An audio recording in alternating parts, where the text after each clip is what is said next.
All right, we will call the meeting to order. We have approval of the minutes from the June 23rd, 2025 and the July 28th, 2025 meetings. Do we have a motion to approve the minutes? So move. Second. Any further discussion? All in favor, say aye. Aye. Opposed, same sign. Motion carries. Next item on the agenda is approval of the agenda. A motion to approve the agenda? Approve. Second. Was that Nate or Wayne? That was me. Oh, sorry. With the Alla? frog in my throat. Alla and. Could do that lower. All right, all in favor, say aye. Aye. Aye, opposed, same sign. All right, next we have old business, ordinance number 69, amending the city code regarding standalone garages, section 154.031. Following the last planning commission meeting, the decision was made to establish a subcommittee to come back to the planning commission with recommendations. Provided in the packet was a redlined version of the ordinance that was drafted by City Attorney Ralph Nicomo, that was sent back to the Planning Commission from the council for consideration, and I will open it up for discussion.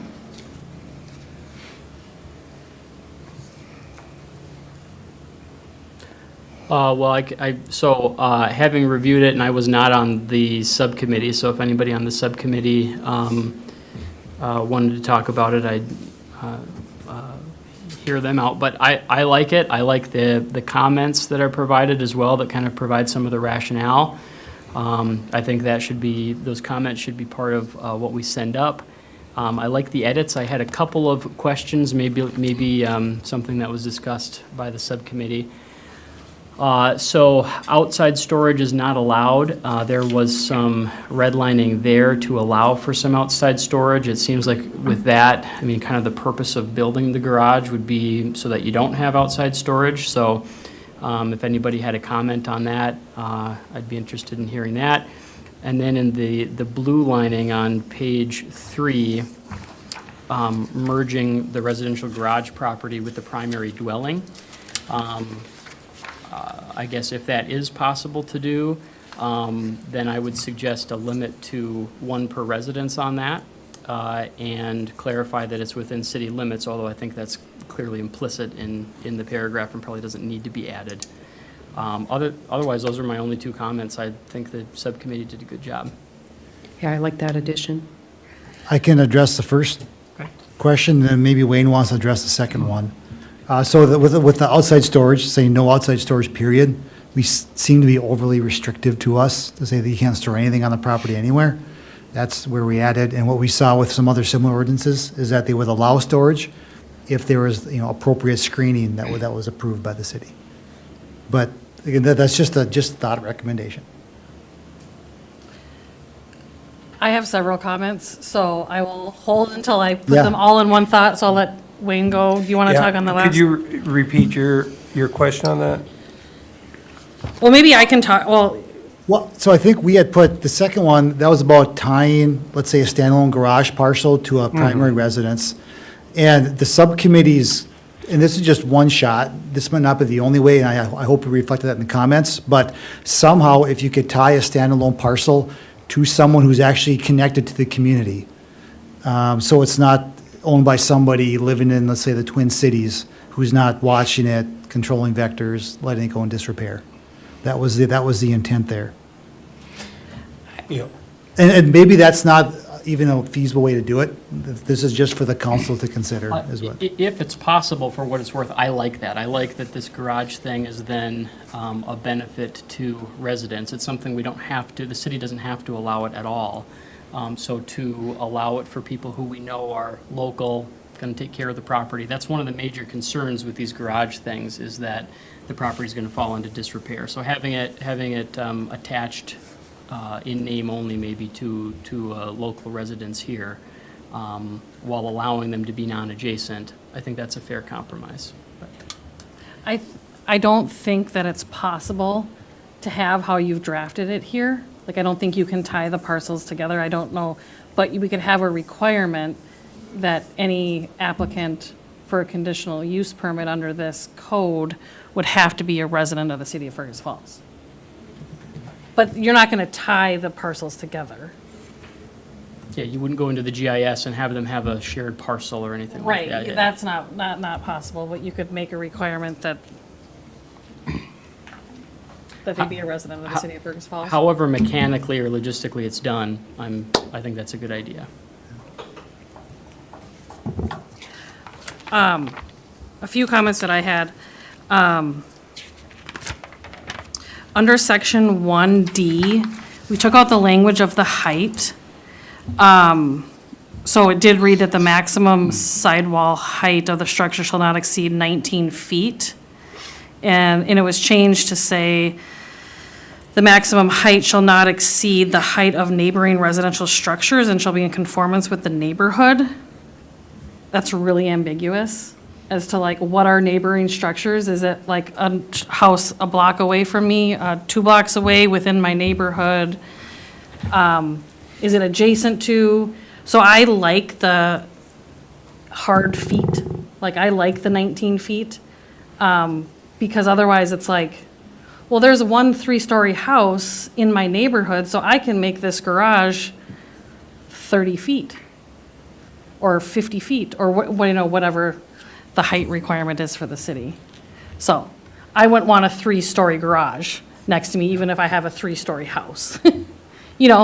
It's just different. So we can go one by one.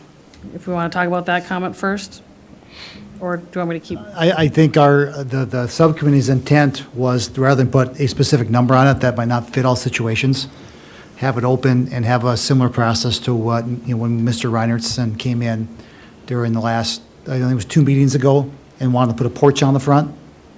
And he did a good job of describing how that fit in with the houses around him. Yeah, but that was a variance request, right? Yep, Yeah. yep. So like, we have like restrictions in the city of like how tall a fence can be Yeah. and how tall. I'm thinking of from the city's perspective of like enforcement. And it's pretty much, if we have the language as it is, there is no height requirement. There is no height restriction. Sure. You can build it as, which is fine. The idea I think what we were talking about was when there's a street that has all one-level houses on it, and then something goes 19 feet, and it causes maybe a visual disruption, or something that looks just totally, not even so much cosmetically as much as the sun that blocks out Yeah. a 10-foot, and then you go 9 feet higher. It just was, and everything else was the same. It was just to be out of the ordinary, I guess, but which is hard to enforce, I guess. It's very gray. It's very gray. And it is just, what is neighboring? We could define that closer to be like adjacent to, then that's clear. That's your house on either side of you. You have to build it in conformance with the height of those structures. But neighboring, there's like no, Right. yeah. Borderless. To the extent there's ever gray area on this, it's always going to be higher. I mean, people are always going to be arguing for higher. So maybe the original 19 feet is okay, because then everybody knows going into it what you can build and what you can't build. 2 citizens residents in different lots in different neighborhoods get treated exactly the same, Yeah, I tried to call Ralph today to talk about where he got that number, because I didn't see 19 in like any other. It's in our accessory structure section. Okay. That's where it is. Okay. Well, we could keep the 19, and to Wayne's point about what if they have a row of single-level houses, you could say maximum of 19, but not to exceed the height of adjacent residences. then you'd have upper bounds, but if the neighborhood was lower than that, then they would be, the upper bounds would be pushed down and accordingly. I like that. That would match pretty well with the accessory structure Okay. code, which is 19 feet or the height of the primary structure. In this case, the garage is the primary structure, so you'd be matching it to the primary structure surrounding, Yeah, which is very subjective, but doable. but not as Not as subjective. subjective as this. Yeah. Yeah, Okay? I like that.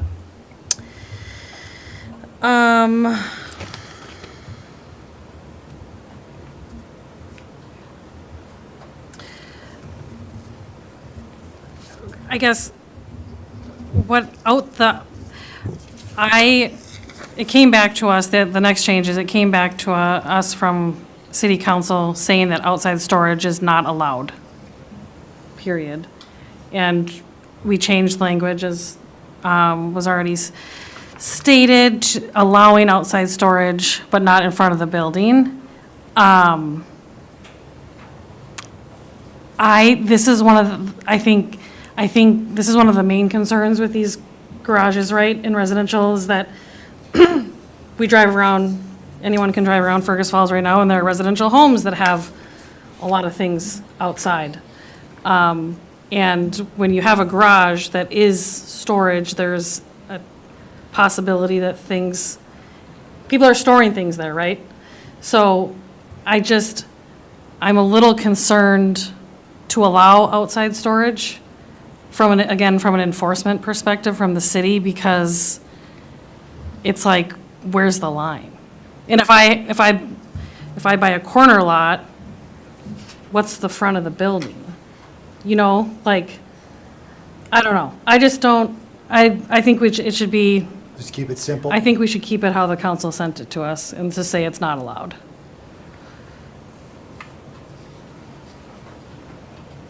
Obviously, anyone have I'm any okay thoughts with on that. that? Yeah, I think let that's it be case by case, and the city can monitor that.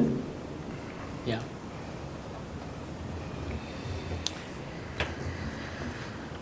One of the questions that I had today, and I talked to Clara about it, and I think, did you put these ordinances in front of everybody or just me? Okay. I just wanted to make sure that mowing and snow removal Or addressed. are addressed. And so they are addressed, and just so the commission is aware, they are addressed in other areas of the code. And so both snow removal, ice removal, and vegetation are in, again, other areas of the code where the city has the authority to come in and provide notice to the landowner that they're not in compliance with the code. And if they don't correct the violation, then the city comes and they remedy the violation, and they'll assess the property owner for that cost. So, just so everyone's aware that there's no language in the ordinance about that, but it's taken care of in other areas of the code, because I know that was a concern for people that I've spoken to in the community. The other thing is, I had a comment about the language that we already resolved about the tying together of the two properties. So I think we should add language in here again that says that anyone who applies for a conditional use permit under this section must be a resident of the city of Fergus Falls.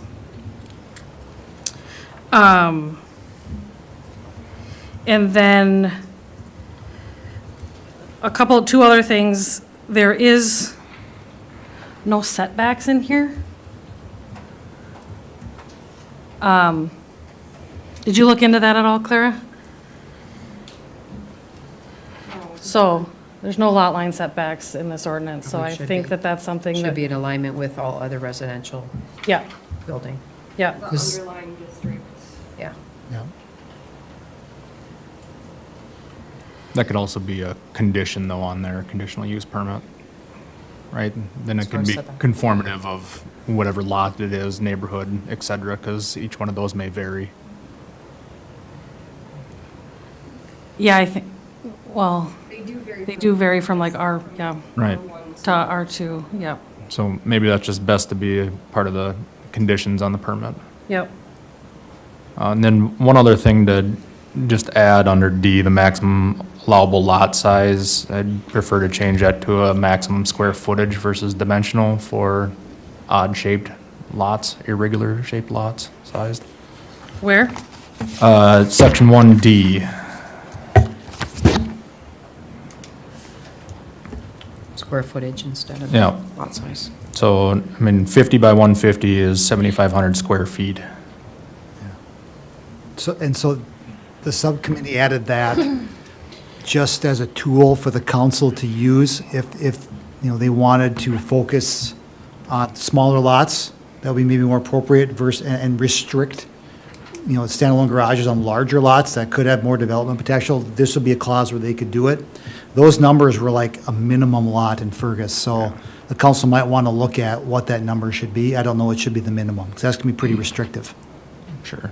I mean, They may want to increase that, yeah. but, you know, the intent was to leave it up to them to pick that number. Yeah, we were trying to discourage that type of property from housing that, just to prevent any of that long-term riffraff that could happen from just a garage standing there. So that was, again, why we chose a lot minimum, but if square footage makes sense, it'll be up to them. Yeah, there was conversation at the council initially that this would make sense for lots that were not otherwise buildable. Yeah, it just never made it in here anywhere. Right. The only thing I see is that some lots may have the adequate square footage, but can never be used to build a house on because of narrow and, you know, angled lines and whatnot, potentially. Right, but we're saying the maximum, not the minimum. We're just saying that, you know, maybe your lot isn't 50 feet wide by 100 feet deep. Maybe it's 75 by 75, 75 by 100 or whatever it may be, right? So I would just, I'd like to see a max square footage of allowable lot size versus dimensional. That's a good comment. Yeah, I like that.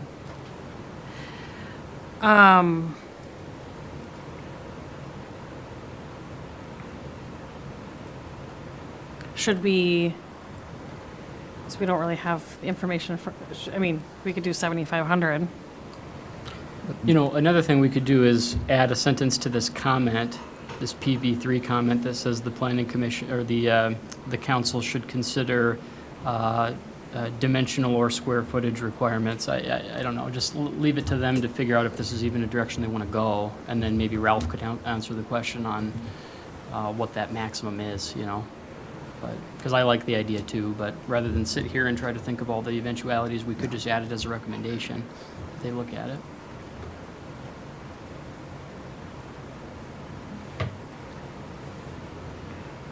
Yeah, because when you look at the maximum impervious surface, including the structure, shall be 50% of the lot area. We don't have a lot restriction, we could have some big garages on some of these bigger lots. 3-story ones. Yeah. 3-story ones with outside storage. It's gonna be.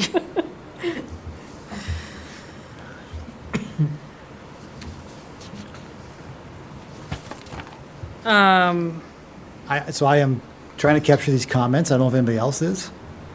Well, we're taking minutes. Okay. Is that all the comments? That's all I have. Okay. Well, I guess the one last thing I thought about, I don't have proposed language with me right now, is there's no,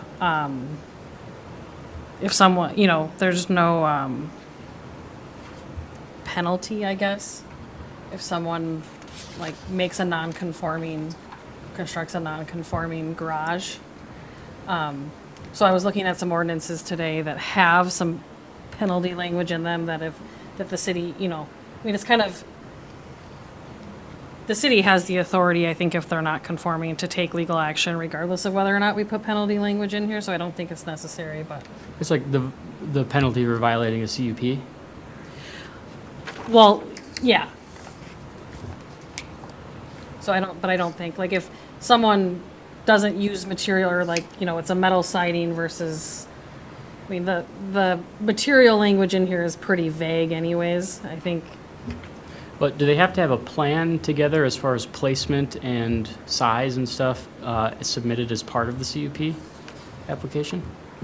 I think in the case of these garages, we would likely do kind of a combination application process where there are special permit requirements, like they're providing the site plan, the materials list, that sort of thing, and it's going through the CUP process, so the two would be together. That's how I'm envisioning doing it.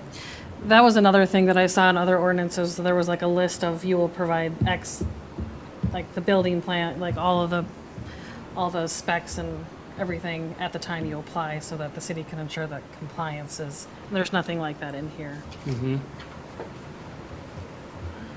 So there maybe could be, I mean, there's a tension there or a balance where you don't want to require them to like engineer necessarily the entire thing and spend a bunch of money on something that then gets denied. But on the other hand, you know, this is an exception to the rule that they're trying to meet, and so they should be able to show that they can meet it, I guess. They do have to provide some sketch or a drawing or rendition for a building permit, so I mean, I Okay. don't think that would be anything out of line. I mean, it can be simply just, Yep. here's the road, here's the setback, here's what the structure is, Yep. picture of the building material or siding or whatever it may be. Yeah, I don't think that's unreasonable. Should that language be added in then as part of this process? So, that that's required? so like when we do like a sign variance or like we did the cell tower, was that part of their application process that they needed to provide all that detail, or was that just kind of known? Cell tower is different because it has a special permit Okay. attached to it, and it's required, like that special permit requires them to go through the CUP process, so yes, it was a requirement, but something But does the, like a garage. yep, so does, when they apply for a building permit, all those details need to be ironed out, right? Right, but most of the time they'd be applying for their building permit after they leave Okay. us, so that wouldn't necessarily be presented as part of the CUP. Right. Unless they were like going above and beyond and wanted to. Sure, show. okay, Because most people will want to ensure that the zoning is correct before they go forward with the project. okay, That's just what I've seen. yep. So I mean, I'd be comfortable with requiring a rendition of it. You know, I don't even care if it's hand-drawn, I mean, just, Yeah, we do a lot of this, Yeah. lots of Yeah. hand-drawn, so that's fine. yep. And they could just, as part of the application, even just state what the building materials are gonna be. Sure. What the siding's gonna be, what the roof is, you know. So 8B, on the first page there, it says building construction and materials shall meet the requirements of the state building code and shall be approved by the building official. So are we covered there? I think that's more like from a safety perspective, isn't it? Not like, But from it's like a still, code, but it's not. still saying the construction materials need to be approved by the building. Well, yeah, but it also, I think a separate paragraph touching on the things that we've talked about, including placement and setbacks and stuff, which wouldn't be necessarily covered by the state building code. With the setbacks, we talked about those, handling those on an individual case-by-case basis, right? Because each section of town, each lot could be different, right? It would be conditions that we would put on the CUP at that point. So I mean, Yeah. I think you know, when it comes to just the material itself, probably 8B covers that, but if there were gonna be any conditions of, you know, any opposition out there saying, we don't want you to use that style of siding, whatever that may be, right? Those would be conditions that we'd put on as the permit, so I think having, you know, making a rendition required as well as, you know, especially what exterior siding, fascia, whatever you're talking about, to be an example provided or a picture of it provided or description of it provided, I think is totally reasonable. Because a conditional use permit is going to come with a public hearing, right? So anybody that's in opposition to it, and whether it's that neighborhood or the community or whatever, would want to know that detail. So I think if we just collected it up front and made it transparent, it gives people an opportunity to talk about it at the public hearing. Yep. So something like a new section saying renditions of adequate detail shall be provided as part of the CUP application process. Sure. I think we should be adequate detail. I know that's vague. Well, so like the applicant shall provide, A building layout, yes, yeah. yeah. A sketch of the proposed structure, Yeah, we'd call it like a site plan. a site plan, yeah. Provide a site plan and, Just specifications of building materials. sure. Well, yeah, I mean, I would maybe narrow that up to exterior building materials, Yeah. right? Because it could Yeah. get quite lengthy, which we don't care. But, yeah.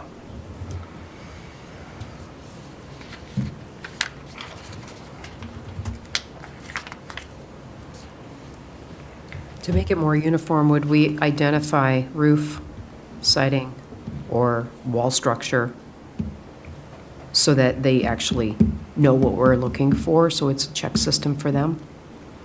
Roof type, whether it's, steel or whether it's shingles. Exterior walls, are you using, I press? would just say exterior roof and finishes. That's, yeah, Yep. just so that they're not like figuring out what does that mean? What does finishes mean? Maybe give them choice of steel, cement. Roofing, wall cover, exterior wall covering. There you go. Let them fill in the blank.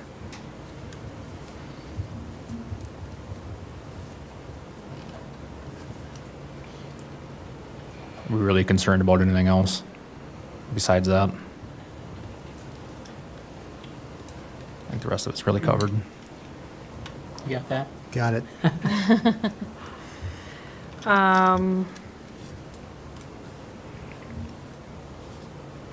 Anything else?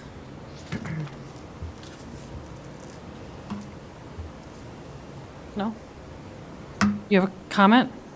Yes, please. Yep. You want to just state your name? Yes. Jason Burns, live at 606 North Woodland Drive. Just kind of wanted to make a comment about the lengthy discussion about a description of the size and style of the location of the building. I think a lot of that is already covered in section 8K. The application for a conditional use permit must include a drawing accurately depicting the size, style, and location of the building on the lot.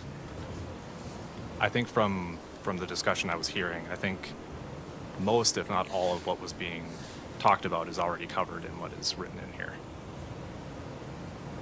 Yeah, maybe you can just add a little bit more specifics to that section. Yeah, I would say application include a drawing accurately depicting the size, style, and location, and somewhere in there have including the roofing and exterior wall covering and location of the building on the lot. Right, so include Yep. those two. Yep. Thanks for the comment. Thank you. Thank you.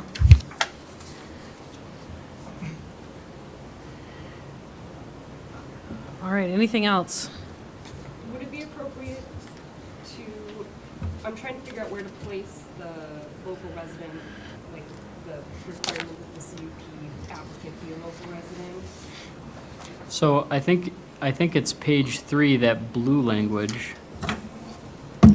A residential garage, starting with a residential garage. So yeah, like a condition of the CUP shall require that the property be owned at all times by a resident of Fergus Falls.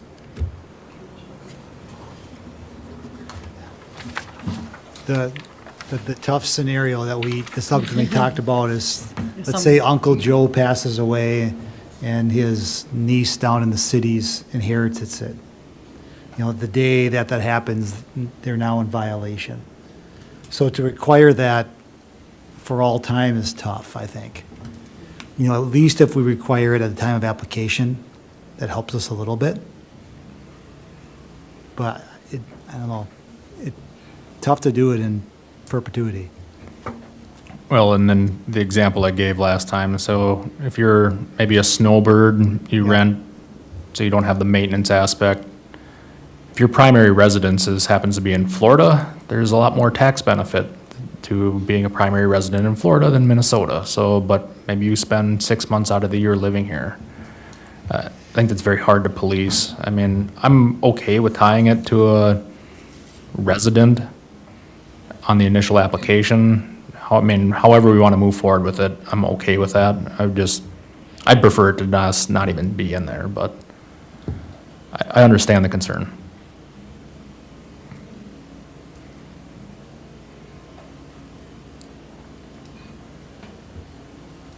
Was it understood that it's possible to tie with a residence, not by parcel number, but some other way? I'm not sure of the mechanism to do that.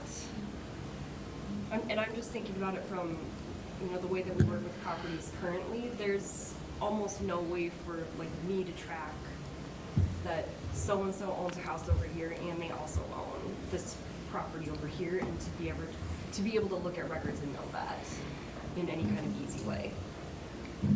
And I don't know the history of parcel numbers and identifying property that way, where you don't put some identification that it's linked to this other parcel number. There's no way to do that.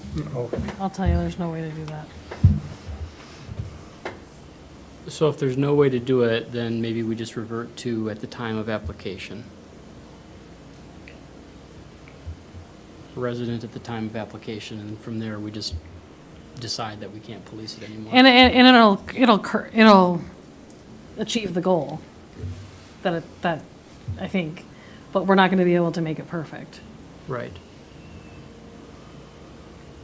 And I think that was a discussion we had when we talk about even going down this path. You'll eventually have these disconnected standalone garages that are just able to be sold and difficult to police, even if we could do it.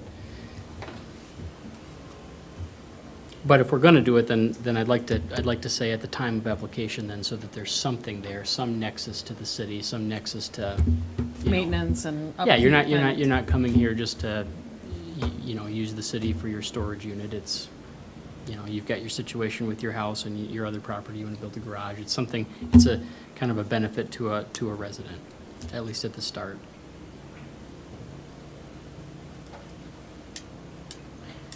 There was an interesting comment in here on assessments. So, and I don't know how that would work either.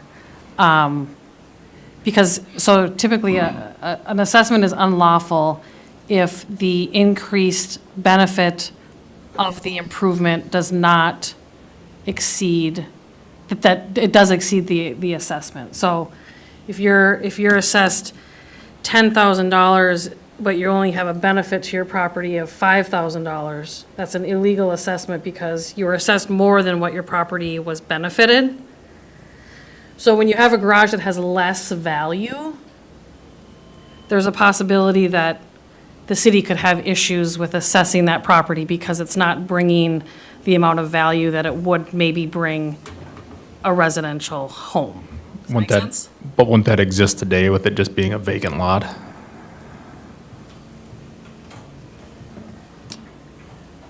I don't know how vacant lots are assessed.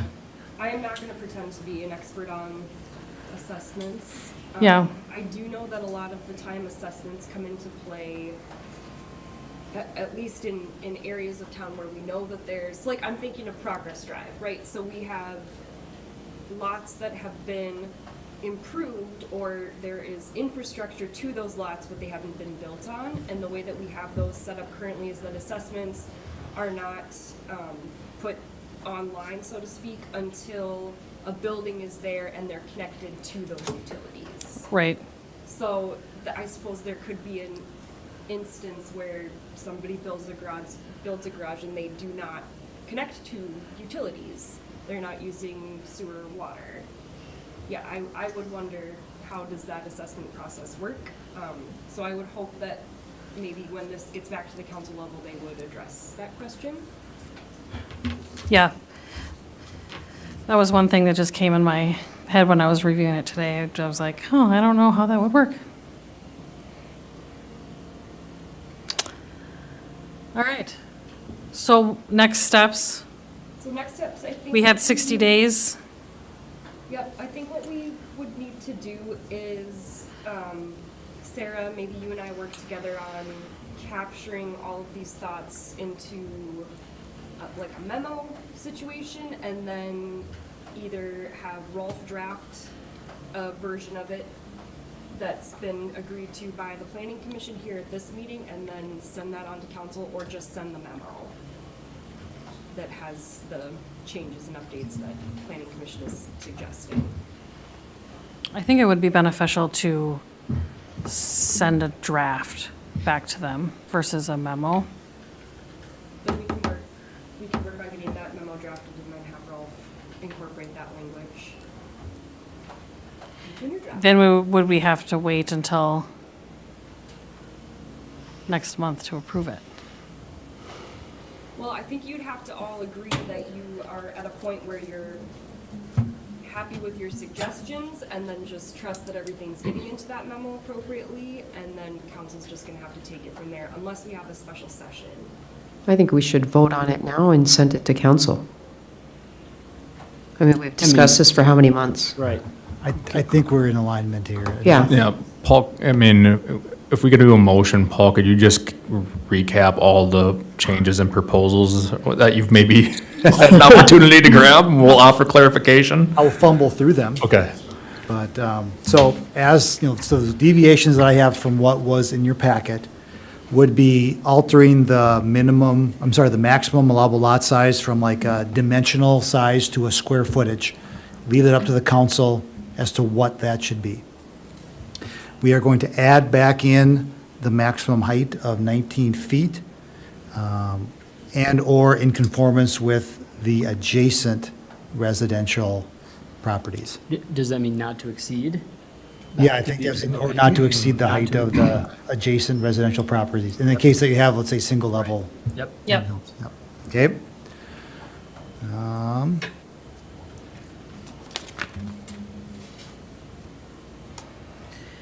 Okay, outside storage, we are going to keep that as was sent to us by the council. And just to read, outside storage is not allowed. We are going to add in paragraph K some more specifics about what the applicant needs to provide. Specifically, it's going to be some exterior roof and wall coverings, and site layout sketch of the proposed structure.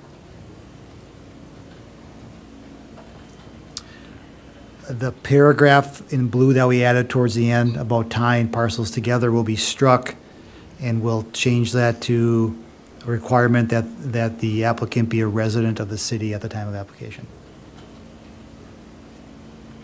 Can I bring up one more point, not to belabor the issue, but asterisks. Can asterisks be used relating to a PID? What do you To mean? reference that it is tied to another property.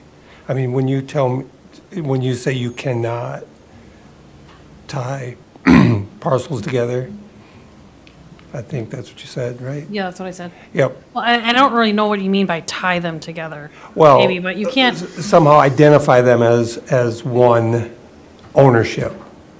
yeah, I just don't, we could create a database that does that, Right.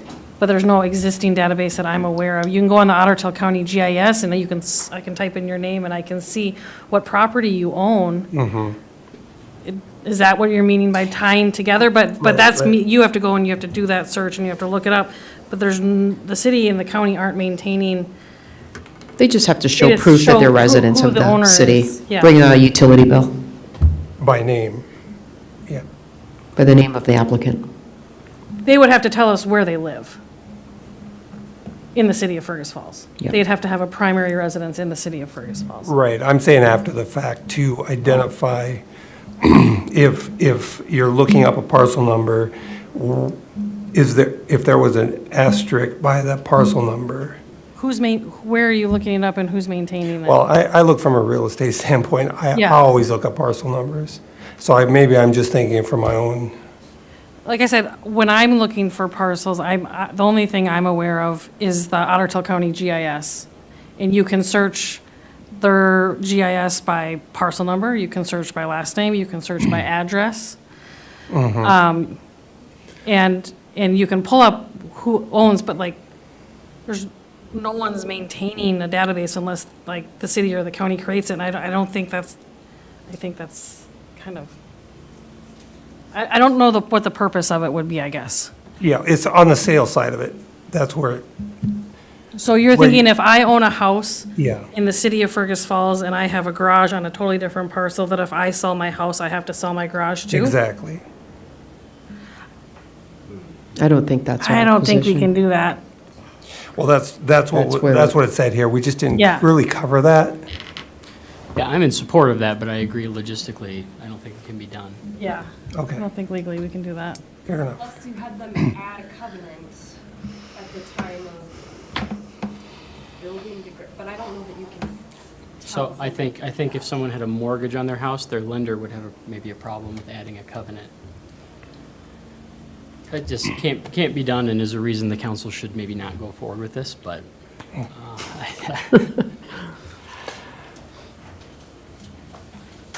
Like that's a concern, right? That's why, so, sorry. It's so, adding resident at the time of application is something, but it'd be pretty easy for an entrepreneur individual who lives in Fergus to buy a parcel, build a garage, and then sell it 6 months later, and then do it again, you know what I mean? So you're not, I mean, so we're not, it's not a very big hurdle to get over, Right. but it's something. Quick question. So what does this look like going forward if we approve everything that was just read? Can't we just send this red line up with the comments on? and Or do that's we the send the memo? red line and put the comments in a memo to make it a little cleaner? I think we should just clean this up with what you just said and send that up to the council. I kind of like these comments, though. We can keep the comments in there, but are we gonna redline this version? Well, I think. Well, I think we there's could edit, changes. we could edit the red lines. Yeah. To update to our new red lines. Yeah, that's So what I like- think we so should, like and then the we blue can send would- that. The blue would not be in there at all anymore. Right. Yeah. We'd have this, that's what I'm talking about. Yeah. Okay. But keep all the comments, like Yeah. on the side. Right. Okay, or maybe a question from the audience. Oh, yeah. This isn't a public hearing, but I'll give you the opportunity to speak, Mr. Layton. Well, I appreciate the effort that you've put into this. It's come a long ways. I'd like to go down that checklist. Outside storage, you can drive by any garage today and you can see outside storage. Be it a garbage container, a mower, you name it. I don't think that's fair for a standalone garage, to stand out different than a residential garage. I don't think it's fair either that it's not allowed to be bought by an out-of-towner. If I live in Minneapolis and my son lives here and I want to put up a shed for him, I should be able to do that. You have other qualifications here that make sure this standalone garage is applicable to the neighborhood. Does it really matter if I live in town or don't live in town? Or, in the event I did own this standalone garage on a lot and I die, and my child inherits it, or my trust inherits it, what happens? I think that's a little short-sighted. A disrepair, I don't think that needs to be addressed. We have enough problems in Fergus Falls with a home. You can decide who is in disrepair versus not disrepair. I don't know if the city can make that decision. It's very difficult. There are homes that are well-maintained and some homes that, unfortunately, by maybe budget, they're not. The height matter is immaterial as long as it stays to the adjacents, and I agree with you that neighborhood should be defined if it's the 4 houses around you, the the homes are beside you across the street. My question on snow, what does that mean? Just a sidewalk? Mr. Layton, there's this code that covers snow removal, so that just the existing city code applies. Yeah, We're not changing that. yeah, thank you. Lot size, GIS determines that. If I buy a lot from the city, it's a lot. Should that necessarily be addressed in this? Because there's lots that are quite small, and there are lots that the city's already planned that are quite large. Should that be a limitation? If I stand in this larger lot or the smaller lot and comply with your other regulations, setback and size? I think that's what we're asking the council to determine. And just so you're aware, again, I'll remind you, we send recommendations to the city council, okay? So a lot of these changes that you're saying, the city council sent us this ordinance draft, okay? So you as a city council member, you've already seen this. You as a city council sent this to us to review. And a lot of these changes that you're disagreeing with is language that was on the draft that you sent to us to approve.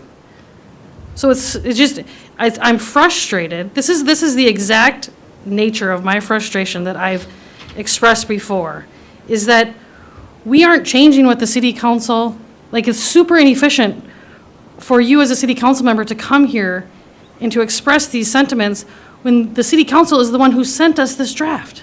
And we're not making any material changes to it.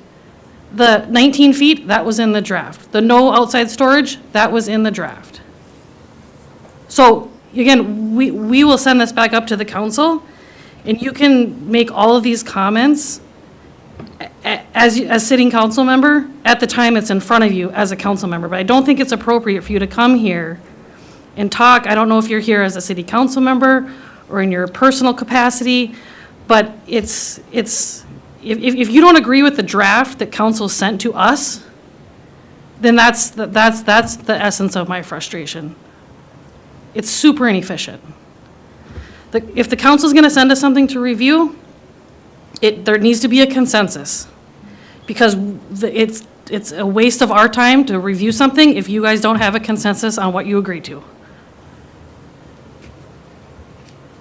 I'll give you 1 more minute. I appreciate your frustration. It's been brought to the council, from the council originally to come to you with your suggestions. And it appears to me that you've already made some changes to what was brought to you. I'm speaking as an individual trying to focus this committee to fine-tune this a little bit. I'm speaking on myself. I can't speak for the council. But if you don't want to spend the time to listen to some common sense, to ease this ordinance, policy, whatever you want to call it, and get it passed by the council, I think that would be beneficial if you did.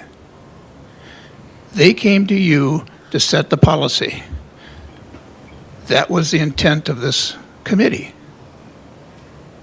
I apologize that I have a different flavor of the council. I apologize that the council sent you something that may not have applied to all situations. They came to you for advice. I'm trying to help you make that final advice. I'm not here preaching. I'm giving you an insight. And if you're offended, I apologize. I'm here to help Fergus Falls. And if that's out of my structure, so be it.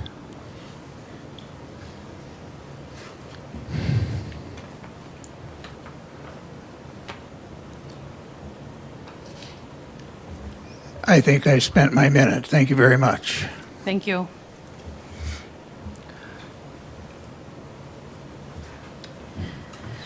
So we just went through all the changes. The only thing I didn't hear was, were there setbacks? Did you go through the change on the setbacks? Those, I think that those are gonna take care of themselves during the permit process, because they're neighborhood specific. be Yep. part of the condition. And we Yeah. do Yeah. have K that requires the site plan, so. Yep. I do think, I get the intent of including them as a condition. I do think there should be something that, that is in here that says that they will match the setbacks of the underlying district. Because there aren't that many differences in our setbacks from zone to zone. R1 is only slightly different from R2 through R4, and R2 through R4 are the exact same. So I just think it should be tied to that underlying district. If you read that last paragraph, Clara, that starts, I'm sorry, not the last one, but the last one before section 2, where it starts a residential garage, are we covered there because it talks about that they have to comply with, any other requirements specified by the city? And this is only in an R1 district as well. Right, but it's applicable to all Okay. districts following R1, because the CUP Okay. option is available then. So, to all so in that districts. event, I don't think we are covered, because other requirements specified by the city council would require the city council to then look at it. Those are just the conditional use, the conditions, right?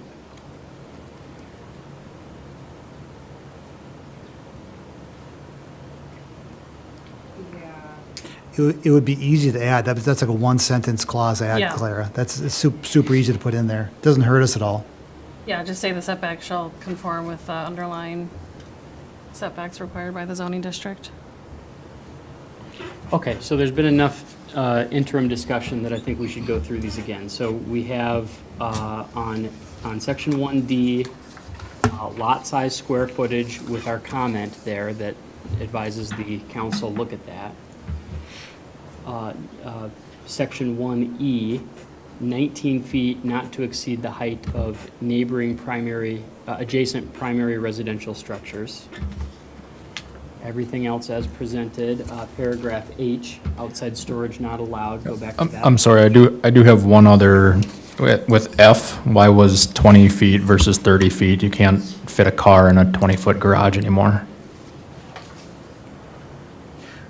Okay, so yeah, that's just commenting of some architectural relief for visual purposes.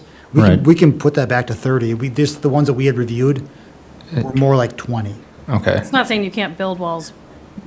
but to build just a straight wall, like 30 feet long, is what you're telling me I can't do? Like a normal-sized two-stall garage is like 24 by 24. That's what average is.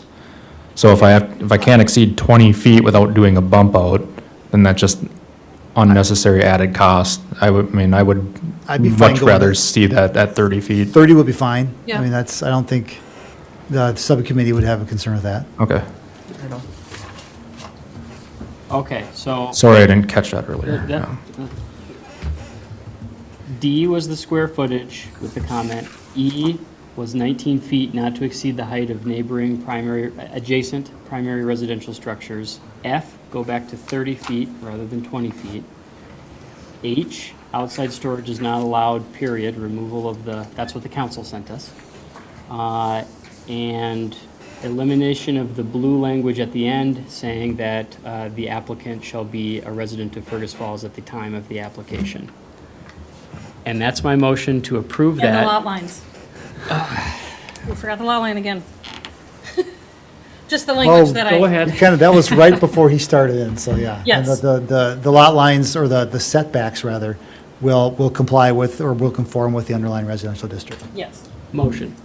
Second. Second. Any further discussion? All in favor, say aye. Right. Aye. Opposed, same sign. All right, motion carries. Next item on our agenda, new business, battery energy storage system zoning. Turn it over to Clara Beck for staff report. And I will just start by saying there is no action required of you tonight on battery energy storage. This is just a conversation that we are going to be continuing to have as the months unfold. We had initially started looking at battery energy storage systems in relation to a project that was proposed on Port Authority property. that project, that was this spring, that project did not move forward, but in discussions with some other companies, including Otter Tail Power, it is entirely likely and well, it's going to happen that there will be battery energy storage projects that are going to be coming to the city of Fergus Falls. We don't currently address those in our zoning code in any way. We do have sections now related to solar projects, which are similar, but these are distinct uses. So I wanted to kind of like set the stage a little bit and make sure that I'm going in the right direction with some of the changes that I'll be bringing to you, with the huge caveat that I am not an expert in battery energy storage systems. So a lot of this is new to me, which is why it's probably going to take us a little time to get to a place where we're really comfortable with what we'll be suggesting to add to the city code. So I do have just this PowerPoint is only somewhat relevant to what we will be working on, but it's pulled from New York State. A company in New York State put forward kind of like a draft ordinances that cities can adopt that are relevant to battery energy storage systems, and so they have lots of different tools available that municipalities can use to introduce some of that language into their own codes. So you're going to see a lot of stuff that's New York related, but it's because they're kind of like the gold standard at this point, and we'll be adjusting from there. So here we go. And if you do not want to stay and hear about battery energy storage systems, like, no love lost, just to be clear. Were you talking to us? No, you guys are stuck here, but This is a 49-slide our friends in the presentation. audience. Yeah, we won't go through all of them. Okay, so blah, blah, blah. Okay, so yeah, NYSERDA is where we're getting a lot of this information. So, oh my gosh, okay. Here we go. Model zoning law. So, battery energy storage model law. Basically, they're laying out for us, like, why do you need battery energy storage regulations? Because it's a very distinct use, different from things that are currently in our code, and especially city code like that of Fergus Falls, which is, from the 1960s, a lot of it. Things have changed a lot. So, I just want to run through some of the options that they give us to look at and then kind of get a feel for a direction that you'd like to go. So we're going to skip through this authority piece because that doesn't really matter. This. Okay, first up is definitions. There are a couple different ways that we could define battery storage in our code. And the way that this New York documentation does it is by breaking them into two different tiers. Tier 1 is essentially like a small project that could be located as an accessory on a property, could even be used for like a home battery storage system. And tier 2 would be a larger system. I think the projects that we are likely going to be seeing in the next 5 years will be more of this tier 2 type, where they're very large, like multi-acre projects, similar to a solar farm, a little bit more contained, but these larger projects. Another way that other municipalities have defined battery energy storage systems is actually just based on their use. So rather than, breaking it down to the kilowatt hours, like breaking it off that way, it would be based on like, this is a use related to a solar farm or directed or connected directly to the grid, et cetera. So it would be maybe a few more definitions. I think the tier 1 and tier 2 does make sense, and it gives us the ability as a city to say, smaller projects, we maybe don't need to have as much oversight over those. Those will still require building permits, but perhaps they don't need any kind of specialized permitting from the city. And then that would give us a little bit more control over the larger projects, where we could maybe be saying we would prefer it in, our RA zone versus any of our residential zones other than RA. So like tier one could be an accessory or something that's not really regulated closely by the planning commission / city council. And then the larger projects would obviously have a little bit more scrutiny to them. So just getting a feel, what are your initial thoughts? Does anybody have any background with battery energy storage projects? I know, Nate, you work for Otter Tail Power. Maybe this is something that. Paul also works for. Oh, Otter yeah, Tail sorry, Power. Paul. Yes, you do. So, and I think Mike actually works for a solar company. So I was hopeful that he'd be here tonight and he could maybe weigh in on some of these projects that are going to be in our future. But yeah, just initial thoughts on how we could be looking at these projects coming in and then how we would define those in our code.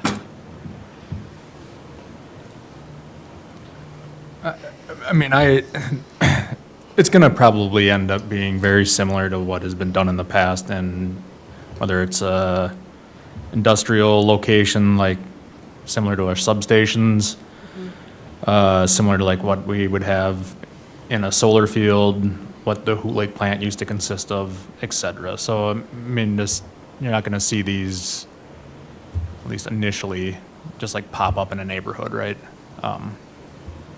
Not to say that So it'll that be larger couldn't scale come, but projects. as far as anything that, would be on the immediate horizon, it would be what we would consider utility scale.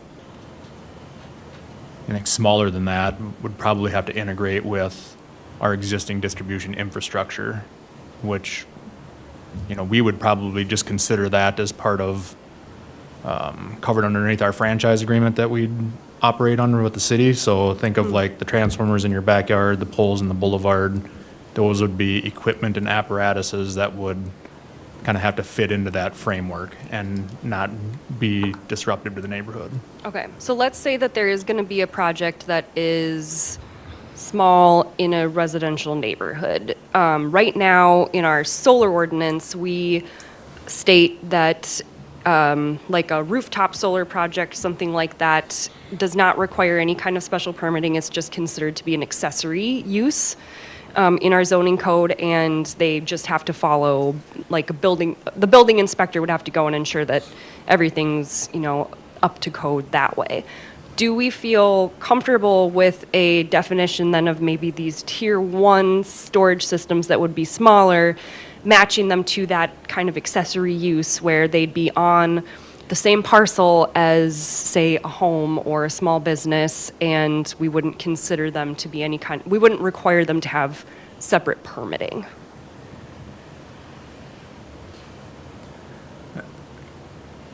Yeah, I mean, I don't even know if we'd even necessarily bother with Including. even shedding a light on it, right? I mean, so if you look at just some of the residential solar, I mean, they have what they call net metering, right? So essentially excess production being sold back to the utility provider, and if they don't have that, they operate on essentially their own storage system, right? Which just serves that resident parcel, whatever.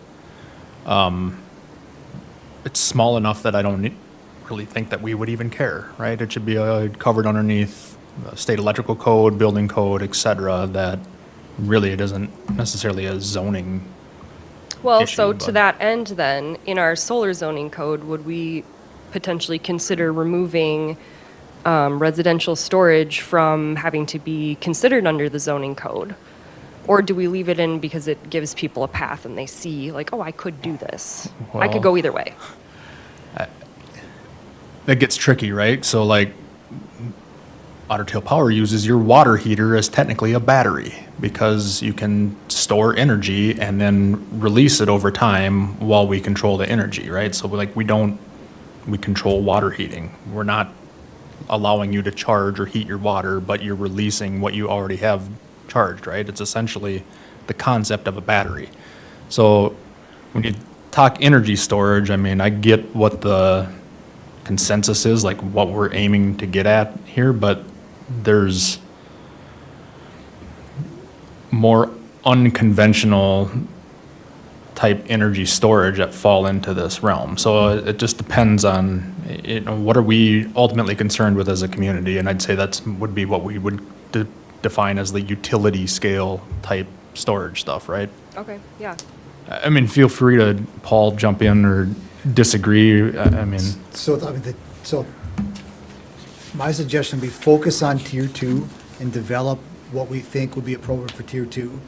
And then after that, we could consider whether or not anything is even worthy of note for tier one. yeah. Okay. But I mean, typical utility scale battery systems, you have a housing structure that the batteries are in that's fully enclosed. And then outside that is a transformer. And you kind of, you know, so that's the pairing. Then there, you know, you can scale those up with however many you want. And then, I mean, they're energized, they're fenced.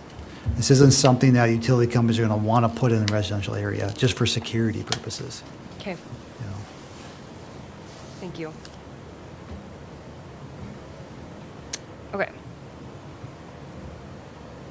So that's helpful to this definition section. Here's examples. I don't know, is this a residential? You're labeled there's this tier one. Yep. But I'm just thinking, is this one on a house? That's interesting. Okay, moving on. So here we go. Yes, the tier two, these larger utility scale. Another piece of it that I wanted to just kind of like get some consensus on before I start like really working on the code language is the comfort level with requiring that a lot of the like the regulation and control of these projects, the safety of these projects, like we can reference it, but this municipality is not the one that's policing it necessarily. So when a project is coming to the city for zoning, right, we would assume at that point that it's already been at the state level and being approved that way, and that it's meeting certain regulations that are required by the state. Do we feel comfortable with that and agree with that?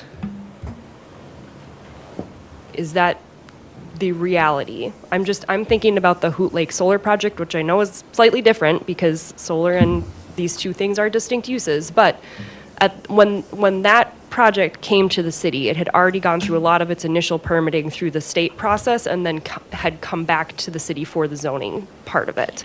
So a lot of that work was already done.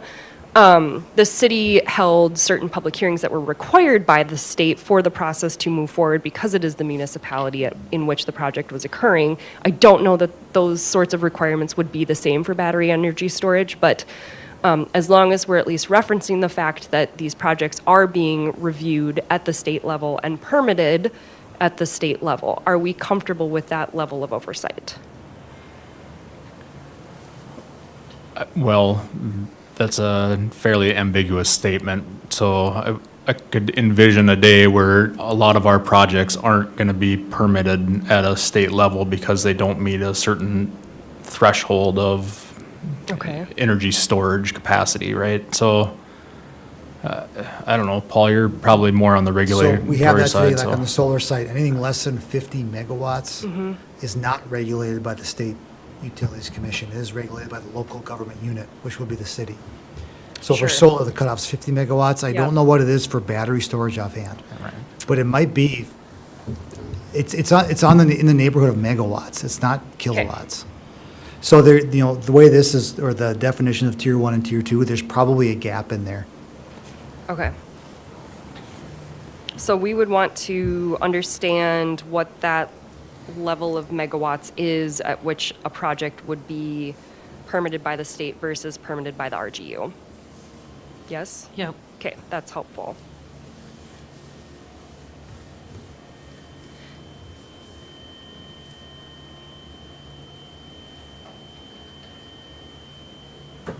Okay.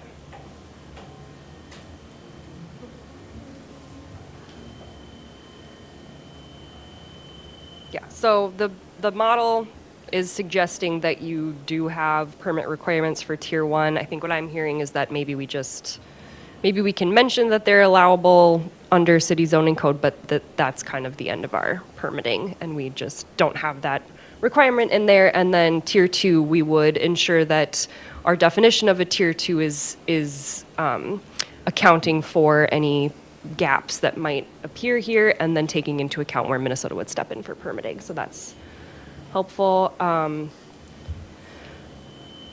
Yeah, decommissioning plans. These are all also things that are part of our solar ordinance, which is that any of these larger projects have to have some kind of a decommissioning plan. I think we'd leave that in. Also recommended is that there are requirements that your local, like specifically a lot of ordinances reference your local fire department, ensuring that they have some sort of training in the first response to accidents at a site like this. So I think we would include information about that. I'm going to talk with both the building official and the fire chief about how they would like to see that language in there. So we'll probably deviate slightly from the model just to get more of our local processes accounted for.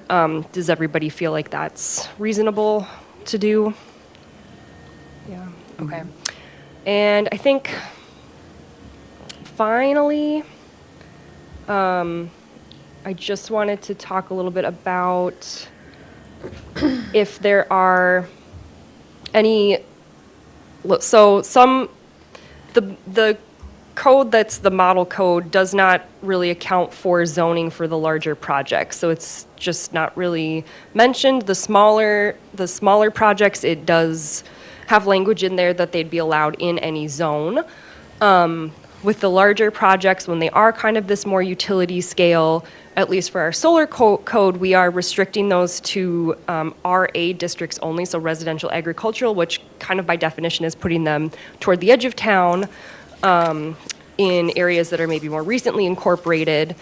And I think that's worked well for, the Hoot Lake solar project. That actually brought in some new land to the city through annexation, which was helpful for our tax base. But when you're thinking about maybe some of these battery energy storage projects, at least from my understanding, is they can be a little bit smaller and more compact. Potentially, they could be appropriate in, say, an industrial zone. Would you be open to exploring zoning that would go beyond just the residential agricultural on the side of town and maybe consider on a case-by-case basis having them be available in more zones, possibly even a business zone? Yeah, we have several substations around town. I think we would want to see the ability to locate these Near a in and near substation? those facilities. So Okay. I don't remember how those are handled. If it's not in an industrial zone, like I have one in a residential neighborhood, is it spot zoning for that site, or is there a variance with that, or Like with conditional existing u- substations? Yeah. I'm not sure, actually. Yeah. I can look into that. And just another note, I believe the threshold for battery storage for regulation at the state level is 10 megawatts. 10 megawatts? I think it's worth cross-checking, but that's, Sure. I believe, the case. Okay. Okay, so I can look into the existing substation zoning, and maybe we do something that kind of matches that. Does that sound reasonable to everybody? Okay. I think aside from that, starting with the solar ordinance as a template wouldn't be a bad way to go. Yeah, that's kind of what I've been looking at and trying to integrate together. So yeah, it is possible that we could just update the solar ordinance to include battery energy storage systems, or if we want to keep it as a truly distinct use, then we would just add another section. So I can talk with Rolf about what makes the most sense, but that's kind of all the direction I was looking for tonight. I just wanted to make sure that as I'm starting this process, that I'm not like way out in left field and coming back to you with stuff that makes no sense. So I appreciate all the input and the expertise. Absolutely. Awesome, thank you. Anything else? No? All right, meeting's adjourned.